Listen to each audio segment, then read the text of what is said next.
Tonight, I can report to the American people and to the world that the United States has conducted an operation that killed Osama bin Laden, the leader of al-Qaeda, and a terrorist who's responsible for the murder of thousands of innocent men, women, and children.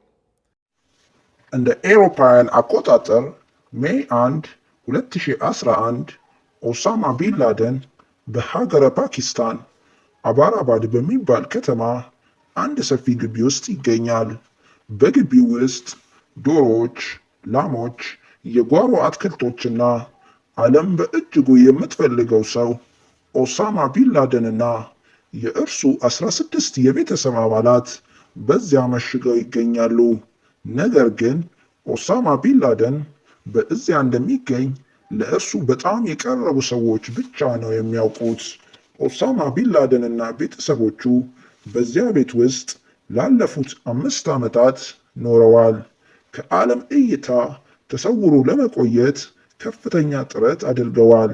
እንደተለመደው ኦሳማ ቢን ላደን በዕድሜ አነስተኛ ከሆነችው ሚስቱ ጋር በምሽት ተኝቶ ነበር።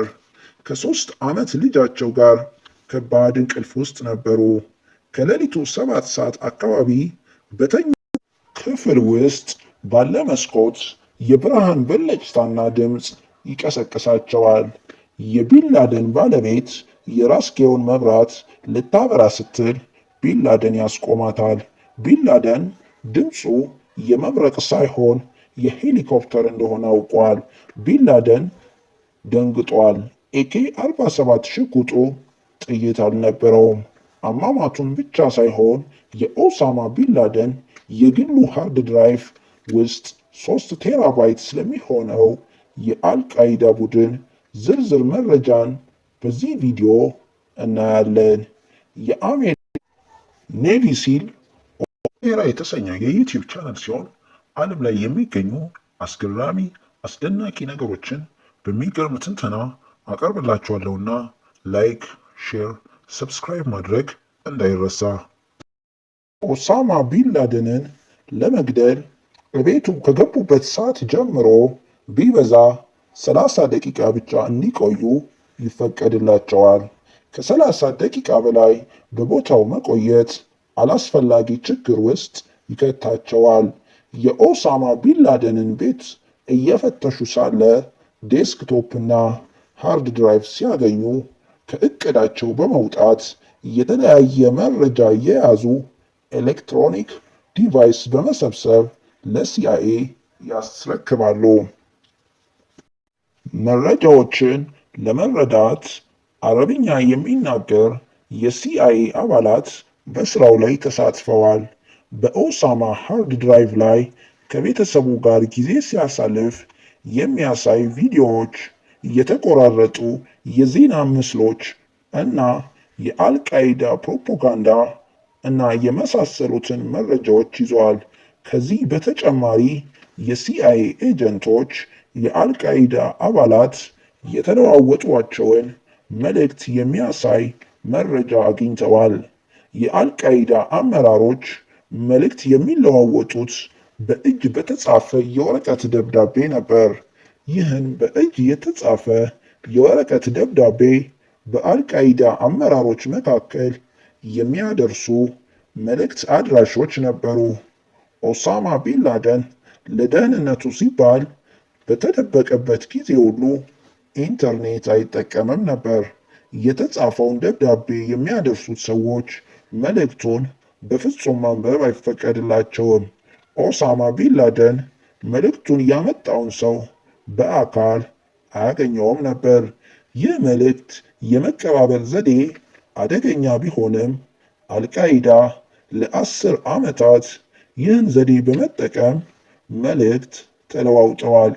ሲአይኤ ሃርድ ድራይቭን ካገኘ በኋላ በውስጡ የሚገኙትን መረጃዎች በመመርመር ያገኙትን ጠቃሚ መረጃዎች ላይ ወደ ጥቅም በፍጥነት ለውጠውታል። ፋይሉ የአልቃይዳ ቺፍ ኦፕሬቲንግ ኦፊሰር መገኛ ቦታን ለማወቅ የረዳ ሲሆን ኦሳማ ቢን ላደን በተገደለ በ4 ወር ውስጥ በድሮን ጥቃት እርሱንም ገድለውታል። ሲአይኤ የኦሳማ ቢንላደን ሃርድ ድራይቭ ውስጥ የሚገኙትን መረጃዎች ለመመርመር ከሲአይኤ ውጭ የሆነች ዶክተር ኔይሊ የተባለች ሴት እገዛ የተጠቀመ ሲሆን ይህች ዶክተር የአልቃይዳንና የአይኤስአይኤስን እያደገ የመጣ አይዲዮሎጂ አጥንታለች። የኦሳማ ቢንላደን መረጃ ሲመረመር የነበረውን ቡድን ስትመራ የነበረች ይህች ዶክተር ኔሊ ነች። እነዚህ ፋይሎች 97,000 የሚጠጉ ሲሆን ፋይሎቹ የኦሳማ ቢንላደንን ባህሪ፣ የአልቃይዳን የውስጥ አሰራር፣ የአልቃይዳን የወደፊት ዕቅድና ፍርሃት በዝርዝር ያሳያሉ። ቶራ ቦራ በምስራቃዊ የአፍጋኒስታን ክልል የሚገኝ ቦታ ነው። ይህ ቦታ ኦሳማ ቢንላደን አልቃይዳን የመሰረተበት ቦታ ነው። ኦሳማ ቢንላደን በመጀመሪያ ከአሜሪካ ጋር የሶቪየት ህብረትን መስፋፋት በመቃወም የተዋጋ ሲሆን ከ14 ዓመታት በኋላ ግን ከአሜሪካ በመሸሽ ወደዛ ስፍራ በመሄድ አምልጧል። ቢንላደን በዛ ዋሻ ውስጥ በመሆን የአሜሪካን የቦምብ ውርጅብኝ ማምለጥ ሲችል አልቃይዳ በአሜሪካ 9/11 ጥቃት ላይ በመሳተፍ አሜሪካ በምላሹ ጦርነት ታውጃለች ብሎ ሳይሆን የጠበቀው ቢበዛ የአየር ላይ ጥቃት ትፈጽማለች ብሎ ነበር። ለዚህም ነው አልቃይዳ አሜሪካ ላወጀችበት ጦርነት በቂ ዝግጅት ማድረግ ያልቻለው። ሌሎች የአልቃይዳ መሰል ቡድኖች አልቃይዳ በአሜሪካ ምድር ላይ ጥቃቱን ከፈጸመ አሜሪካ በመካከለኛው ምስራቅ ሀገራት ላይ ጦርነት እንደምታውጅ ማስጠንቀቂያ ቢሰጡትም አልቃይዳ ግን ተገቢውን ምላሽ አልሰጠም ነበር።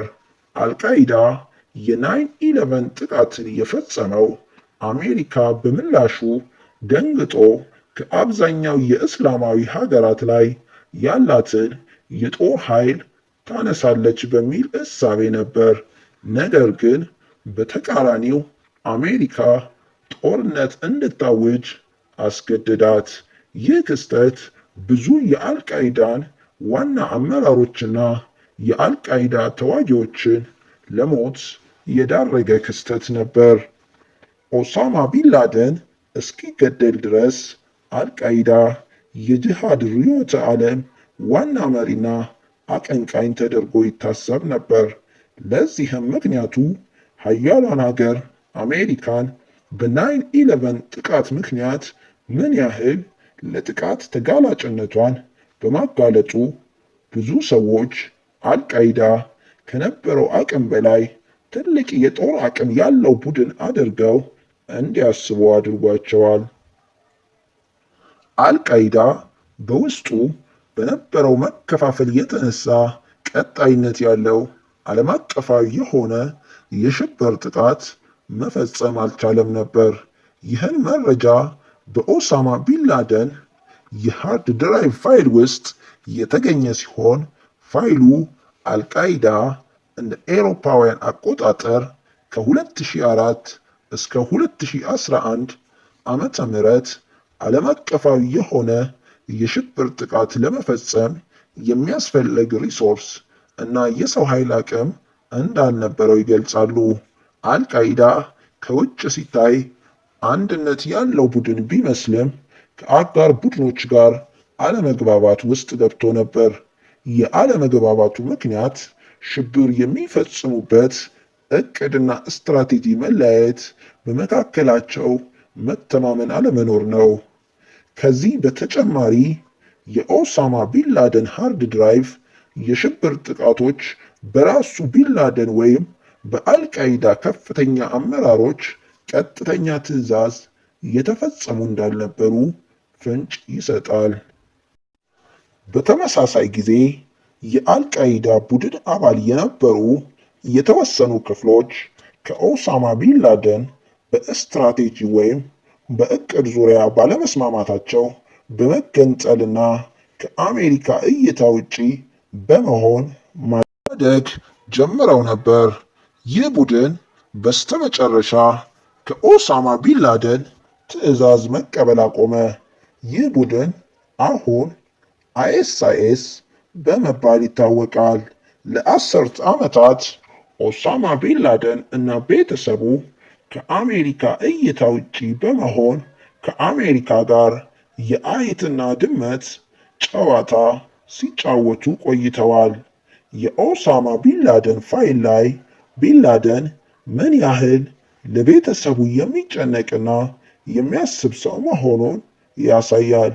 ለኦሳማ ቢንላደን መያዝ ምክንያት ነው ከሚባሉ ነገሮች መካከል የአልቃይዳ ከፍተኛ አመራር እንደተያዘ መልእክት ቢደርሰውም ያለበትን ቦታ ከመቀየር በመዘናጋቱ ነበር። ከዚህ በተጨማሪ በሙስና፣ የኢኮኖሚ ድቀትና አምባገነናዊ አመራር ምክንያት የተማረረው የአረቡ ሕዝብ በ2011 ዓመተ ምህረት የአረቡ ዓለም አመፅ በተለያዩ የአረብ ሀገራት በማስነሳቱና አልቃይዳ ይህን ክፍተት እንደ ጥሩ አጋጣሚ ለመጠቀም በሚያስብበት ወቅት የደህንነቱን ጉዳይ ችላ ብሎት ነበር። ይህን ማወቅ የተቻለው ኦሳማ ቢንላደን ከቤተሰቡ ጋር ያደርገው የነበረውን ንግግር በጽሑፍ መልክ ሰፍሮ በመገኘቱ ነው።